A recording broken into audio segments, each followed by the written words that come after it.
This is my Gracie Combatives group class outline. The first 10 minutes of class are going to be a review period.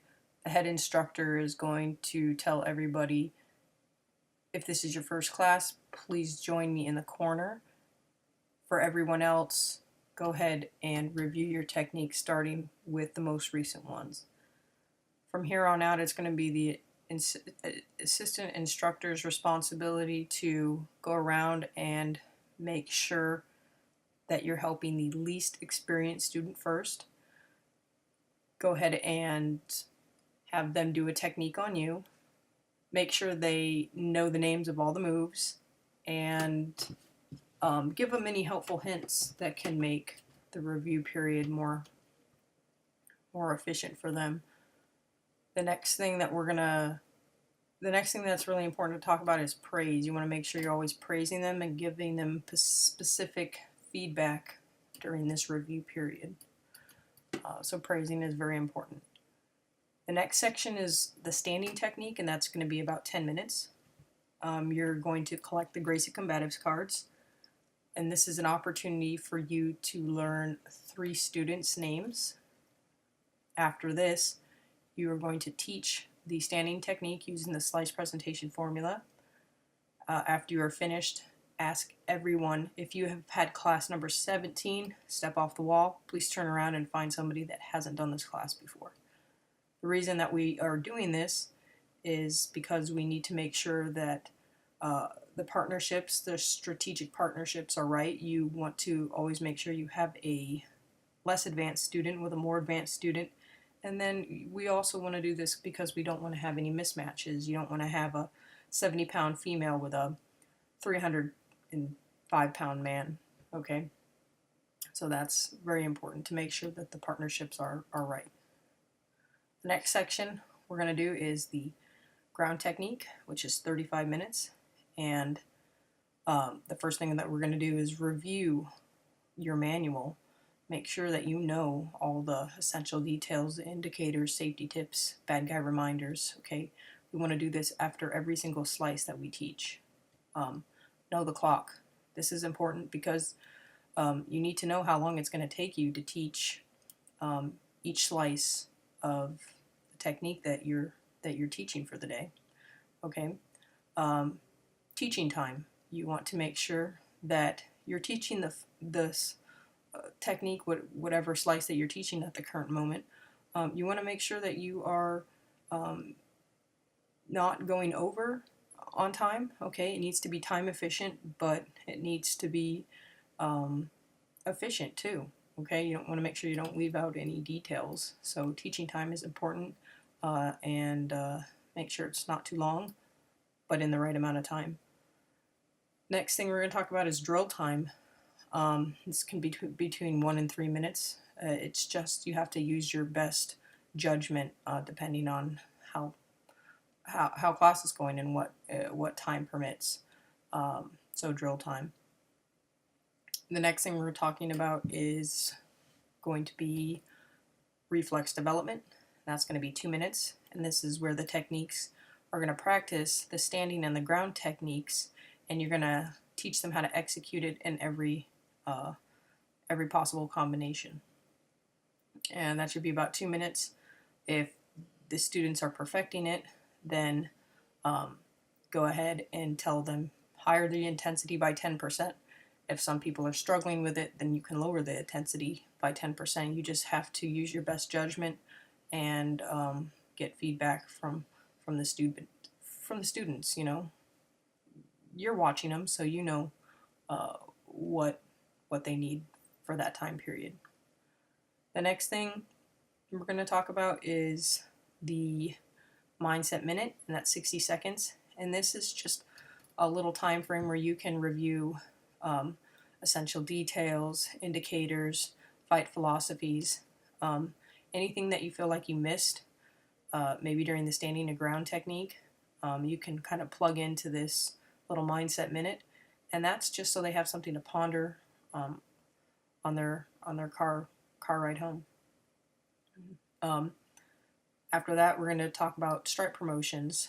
So while the students are drilling their last slice, you're going to go ahead and see who's being promoted, get the stripes all ready, put them on your lapel, and then after the drill's over, hand out the stripes, ask the rest of the class to, give them a round of applause, say something nice about them, and that's kind of, that's stripe promotions in a nutshell.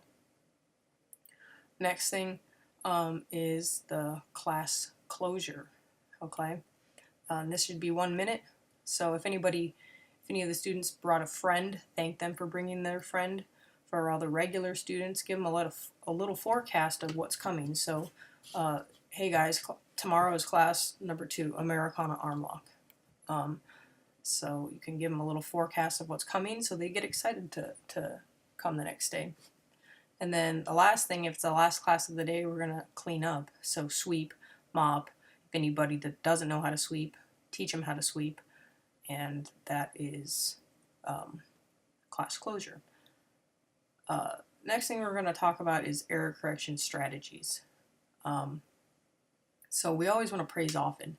And we don't just, we want to say good job, but we want to say specific things like nice hip pressure, great job.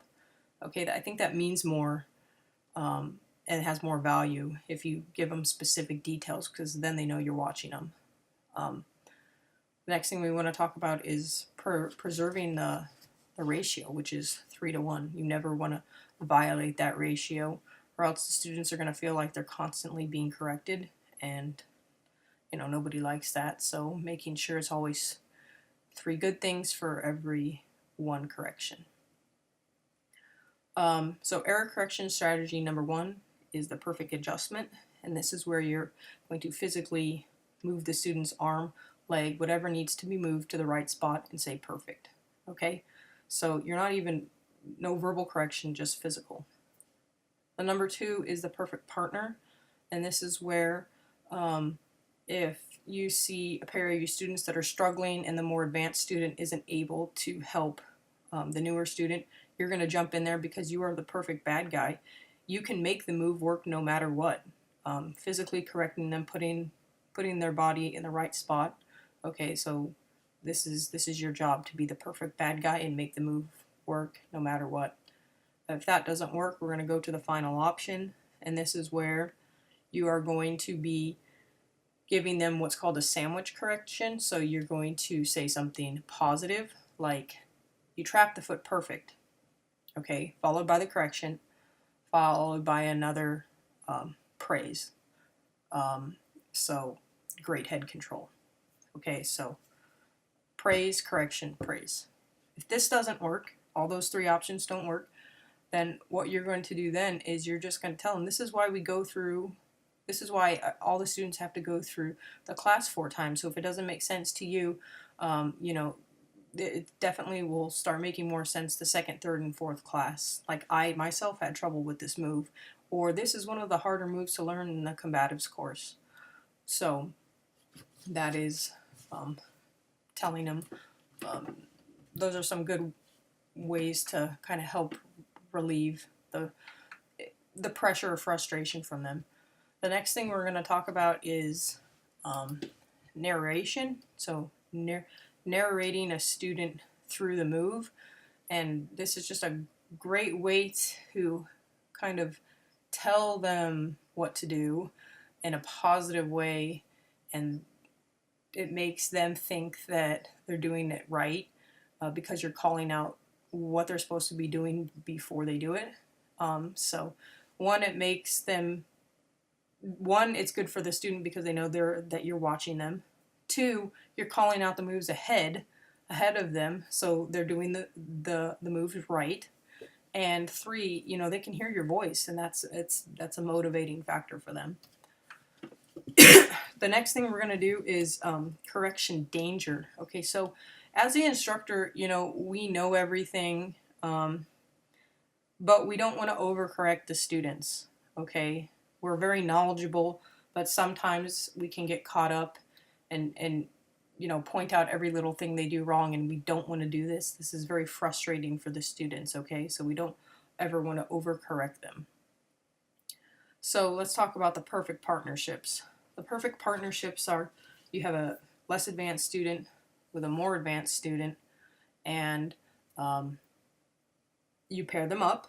And this is good for the newer student because they feel like they're having a private lesson within a group class. Number two, this is very beneficial for the advanced student because they can really deepen their understanding of the technique, okay, because now they have to teach somebody else. And number three, this is great for the advanced student because it puts them in a situation where they're like the assistant instructor, and it puts them like in a very honorable position, okay, because now they're responsible for somebody else learning. So that's kind of like, those are all the three things for the perfect partnerships. Some other things that I really enjoyed about reading about were deflation danger. So you don't ever want to embarrass a more advanced student in front of a less advanced student. Like let's say that you have a pair of, you have students working, and you see that the advanced student is maybe telling the less advanced student something wrong. Okay, so you want to find a way to never embarrass that advanced student in front of the less advanced student. Okay, so you don't ever want to put anybody on the spot or embarrass them. So we definitely want to avoid that at all costs. Critical assistance. So you, as the assistant instructor, when you're on stage with the main instructor, you want to make sure that you're paying attention, that you're not spacing out, that you're giving the respect to the head instructor when he's teaching. Okay, you want to be everywhere at once. Maybe you're helping a pair right next to you, but you're narrating somebody through a move 3 feet away from you. Okay, so literally learning how to be everywhere. The next thing that we're going to talk about is be likable. Okay, say thank you, be polite, don't be rude, be friendly. And these are just different ways that your students will have more respect for you. Keep it professional. One of the main things is like, don't curse, don't do anything inappropriate. You can be likable and yet keep it professional. Okay, so definitely keep everything professional and think about something that you're going to do before you do it, Group safety. This is a big one. Is, let's say we're doing the move of the day is pulling guard. We want to make sure that everybody has plenty of space around them to do that specific technique. So always be aware of safety and making sure that no one's bonking heads. That's important. Credit the questionnaire. This is really important because you want to make sure that whoever asks a question, that you are giving them credit for that. Hey, that's a great question. You just saved the lesson. You just want to make sure that they feel good about asking a question, not as opposed to feeling bad about it. So you always want to make sure you praise the questionnaire for asking their question. And the last one I can think of is called Tame the Tough Guys. So if you see a pair doing a move and maybe one of the partners isn't being a good bad guy and they're not being helpful, find a kind way to tell them, hey, say it in a positive way. Hey, let's try it like this. Okay, so we just want to make sure that everybody's getting along and cooperating and being helpful in their partnerships in class. So one more thing I thought of right now is teach to the lowest common denominator. So you want to make sure you're teaching your combatives classes, obviously, as everybody's a brand new student. So you don't want to use like fancy jujitsu terms